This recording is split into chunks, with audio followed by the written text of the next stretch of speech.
adventure-loving daredevil meets his final minutes in the most horrifying way imaginable. He was devoured by a 15-foot, 2,000-pound crocodile while on an adventure with a group of friends. These are the terrifying final moments of Hendry Coetzee. Welcome to Animal Sentence. Hendry Coetzee always knew death was coming for him. He often spoke of it, knowing his adventurous lifestyle was pushing him to his premature end. But his cravings for adventure overcame him. In his memoirs, he wrote of feeling a deep depression as soon as each expedition was over. He was only ever happy when he was alone, pushing himself to his limits and way beyond. Hendry grew up in South Africa. He found school tedious and boring, but thrived in the arts. After graduating, he went traveling before joining the military. At the age of 21, he was back on the Dark Continent and was looking for adventure. In 1997, the mighty Zambezi River, bordering Zambia and Zimbabwe, was fast becoming a hotspot for thrill-seeking tourists. Outfitters set up bungee jumps and skydives over the awesome Victoria Falls. But most popular of all was whitewater rafting. As a cocky 21-year-old Hendry, who had never kayaked or rafted a river in his life, landed himself a job with Peter Meredith's whitewater rafting company. After learning how to roll and ride a kayak in a swimming pool, Hendry took to one of the world's most advanced commercial rivers. He guided tourists through Grade 5 rapids and quickly became a popular guide. Peter described Hendry as having more balls than brains, and on one occasion, whilst the entire group portaged their rafts and kayaks around a deadly Class 6 rapid, Hendry ran at it in his kayak without telling anyone. He barely made it through, but thought he was the bee's knees. Peter warned him he'd be fired if he ever pulled a stunt like that again. Peter and Hendry became good friends. In 2004, they embarked on an epic adventure with a small team. The task was to follow the River Nile from source to sea. They paddled the 4,130 miles from Lake Victoria to the Mediterranean together. This preceded Hendry's solo paddle of the Congo a few years later. The journey took him 5 months to complete. He survived being ambushed and hunted by cannibalistic Gombe tribesmen. He dodged hippos and crocodiles.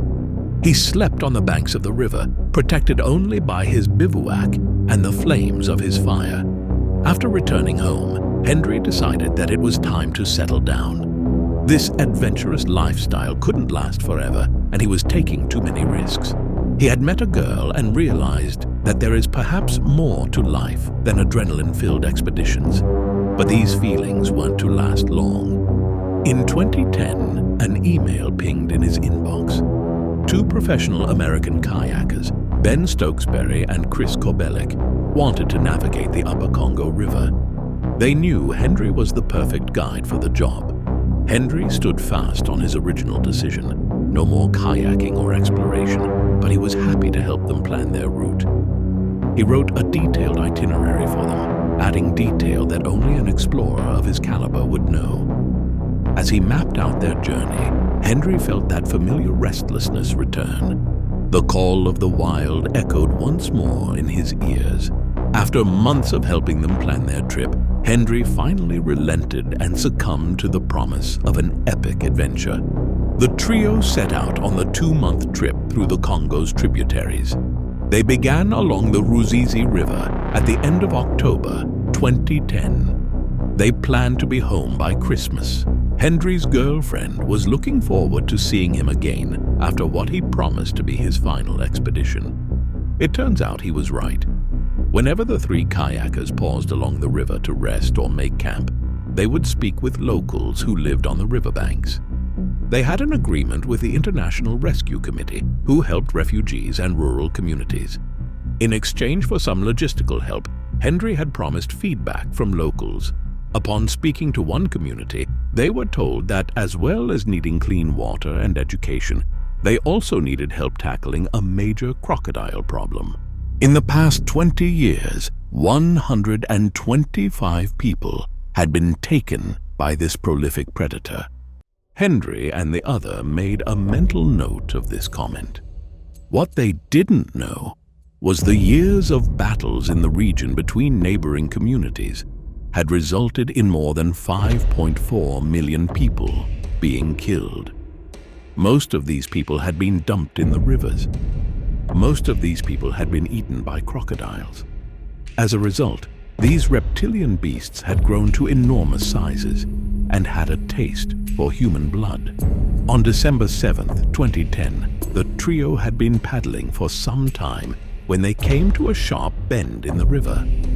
Although Ben and Chris were professional paddlers and well known in the world of extreme sports, Henry had to teach them how to kayak in the African wilderness.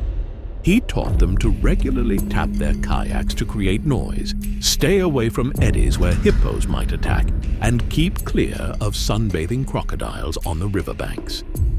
On the day of the attack, the three of them had spotted a few 3-foot crocodiles on the muddy banks. They were harmless, and the trio glided by, admiring the natural scene from their plastic boats. If a larger croc was spotted in the water, protocol was for the three kayakers to come together and paddle as fast as they could to outrun the potential threat. So far, the journey had been broken up into hair-raising whitewater obstacles and calm, gentle stretches that meandered silently through the still African bush. Around the corner, the river was about 100 feet wide and flowed gently. The three men were paddling close to one another. They had to concentrate so that their blades didn't touch. Ben was slightly in front, Henry in the center, and Chris trailing a few yards behind. Ben's eyes darted from left to right as he scanned the waterways and sloping embankment for any sign of trouble. The water was so calm, with the only ripples emanating from the men's paddles. There were no telltale signs of predatory crocodiles or territorial hippos. Usually, they would spot the knobby protrusions of a crocodile's log-like head and two gleaming eyes just above the water surface. But today was different. Unbeknownst to them, something was stirring underwater. Something was stalking them from the murky depths. Nothing could have alerted them to this stealthy predator, not a ripple nor a bubble, until it was too late. Ben looked back over his shoulder to check the others were keeping form. As he did so, he saw an enormous crocodile silently emerge from the water just to Henry's left-hand side. Henry gasped at its sudden appearance and cried, "Oh my God!" It wasn't a cry of fear, terror, or desperation. It was more a matter-of-fact exclamation. To suddenly see the biggest crocodile lift its head out of the water had taken Henry completely by surprise. Those were the only words he managed to shout. In an instant, the crocodile had grabbed Henry's left shoulder in its jaws. It pulled him underwater quickly, like lightning. The immense pressure from a bite force of over 4,000 psi seized Henry, crushing his chest and neck. Henry was fastened snugly into the cockpit of his kayak. Ben and Chris watched in abject terror as the upturned kayak shook and tumbled above the water for a few agonizing seconds.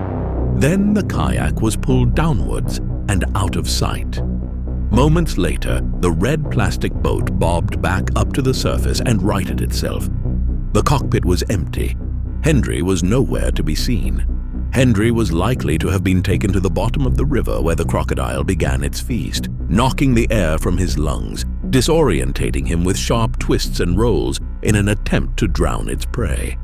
Mercifully, Henry likely passed out from the immense compression on his body before being taken down under. Judging by the size of its head, the crocodile was estimated to be about 15 feet long, weighing in excess of 2,000 pounds. Ben and Chris made a mad dash for it. Paddling with all their might, they churned through the green Lukuga River. Frantically, they made their way to the riverside village of Kabeamaji. Firing their kayaks at the riverbank, they leapt out and ran into the village, shouting for help. The locals fled in a mad panic. The two white men donning life jackets and helmets had taken them completely by surprise. But when everyone had calmed down, Ben and Chris managed to ask for a motorboat to go and look for Henry. The villagers shuffled uneasily and shook their heads. They told them that they no longer set foot on the river because in the last 5 years alone, 7 of them had been taken by the crocodiles, simply plucked from the decks of their boats. Ben and Chris dashed onto a nearby bridge, desperately looking upstream for their fallen friend. The entire village, some 200 people, followed them.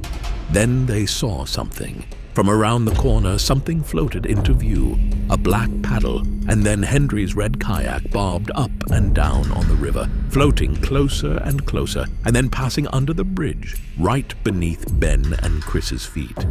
It was immaculate. No sign of a struggle, no scratches, no cracks, no blood.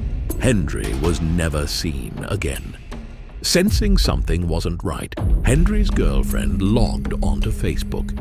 Her heart skipped a beat as messages of condolence for Henry appeared on her screen. This couldn't be happening. This must be some kind of mistake. They were supposed to be meeting soon. He was nearing the end of his expedition, his very last expedition.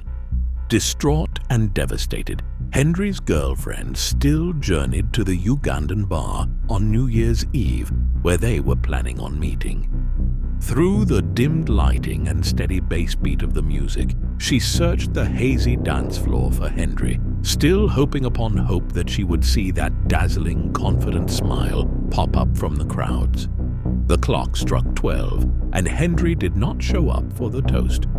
Unfortunately, he received an animal sentence.